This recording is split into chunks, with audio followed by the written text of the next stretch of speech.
বন্ধুরা ইউটিউবে যারা কাজ করছো তো তোমাদের কিন্তু একটু কষ্ট হচ্ছে, তার কারণ হচ্ছে ইউটিউবে কিন্তু এখন প্রচুর পরিমাণে কিন্তু ভিউজ কম আসছে। তো কেন আসছে এই ভিডিও কিন্তু আমি তোমাদেরকে বিস্তারিত বলবো। তো বন্ধুরা ভিডিওটা কেউ স্কিপ করে দেখবে না, পুরো ভিডিওটা কন্টিনিউ মনোযোগ সহকারে দেখবে। আর এই ভিডিওটা অবশ্যই লাইক করবে আর অবশ্যই চ্যানেলটাকে সাবস্ক্রাইব করে নেবে, যাতে পরবর্তী ভিডিও নোটিফিকেশন সবার আগে তোমাদের কাছে পৌঁছে যায়। তো বন্ধুরা বেশি কথা বলবো না, তোমরা চলো আমরা ভিডিওর মূল টপিকে যাই। ইউটিউবে কিন্তু প্রচুর পরিমাণে কিন্তু ভিউজ কম আসছে। হয়তো বড় চ্যানেলও হতে পারে, বড় ছোট চ্যানেলও হতে পারে, বা মাঝারি চ্যানেলও হতে পারে। মানে যাদের 50টা সাবস্ক্রাইবার, কার হয়তো 500 সাবস্ক্রাইবার, কার হয়তো 1 মিলিয়ন সাবস্ক্রাইবার, কার হয়তো 2 মিলিয়ন সাবস্ক্রাইবার, কার হয়তো 0 সাবস্ক্রাইবার।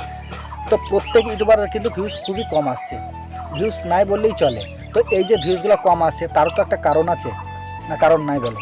অবশ্যই কিন্তু কারণ আছে। তো তার কারণ হচ্ছে এর জন্য দায়ী কিন্তু ইউটিউব অ্যালগরিদম।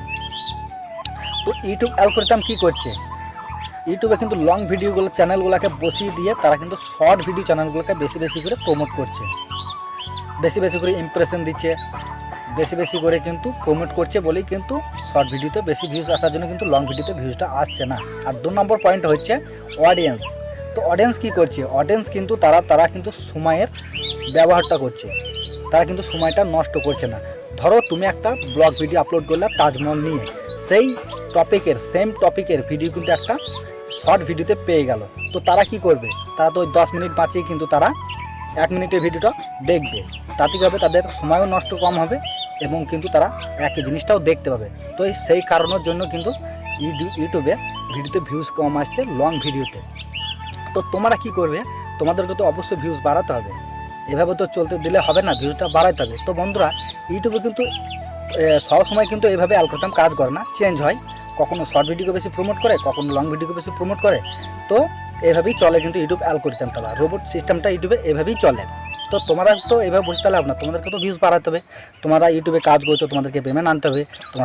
তোমরা ইউটিউবে ইনকাম করো, বা এই ভিডিওতে যদি ভিউজ না তাহলে তো ইনকাম বাড়বে না। তো তার জন্য তোমরা কী করবে, তোমাদেরকে আমি কিন্তু পুরো ভিডিওতে সম্পূর্ণ বলবো।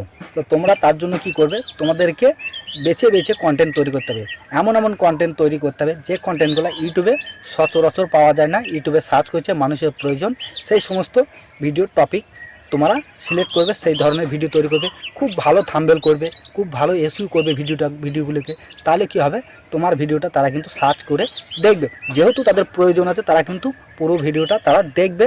তাতে হবে ইমপ্রেশন বেশি না হলেও কিন্তু ইমপ্রেশন ইউটিউব দেবে, তাতে ভিউজটা বেশি আসবে। তো তোমরা কিন্তু এইভাবে ভিডিওগুলোকে করবে, যাতে মানে একটু যে ধরনের ভিডিও আপলোড করেছিলে সেই ধরনের একটু আলাদা করবে, মানুষের প্রয়োজনাতে নতুন, মানে ভিডিও একটু নতুন টাইপের ভিডিও করবে। তাহলে কী হবে, ভিডিওগুলো মানুষ দেখবে। আর ভিডিও যদি দেখে তাহলে কিন্তু ইউটিউব ইমপ্রেশনও দেবে, ভিডিওতে ভিউজও দেবে। মানে শর্ট তুলনায় কিন্তু লং ভিডিওতে একটু কম দেবে, তার তুলনায় যেটা আসছিলো তার তুলনায় কিন্তু বেশি আসবে। তো তোমরা কিন্তু এইভাবে ভিডিও করবে। তো চিন্তার কোনো কারণ নেই, কখনো না কখনো তোমাদের যে সমস্ত লং ভিডিও চ্যানেলগুলো আছে সেগুলো এখন প্রমোট করবে, মানে সময় একই দিনে যাবে না। তো বন্ধুরা তোমরা যারা এই ভিডিওটা দেখছো তারা অবশ্যই লাইক করবে, কমেন্ট করবে, শেয়ার করবে। আর ততক্ষণ ভালো থাকবে, সুস্থ থাকবে। জয় হিন্দ, বন্দে মাতরম।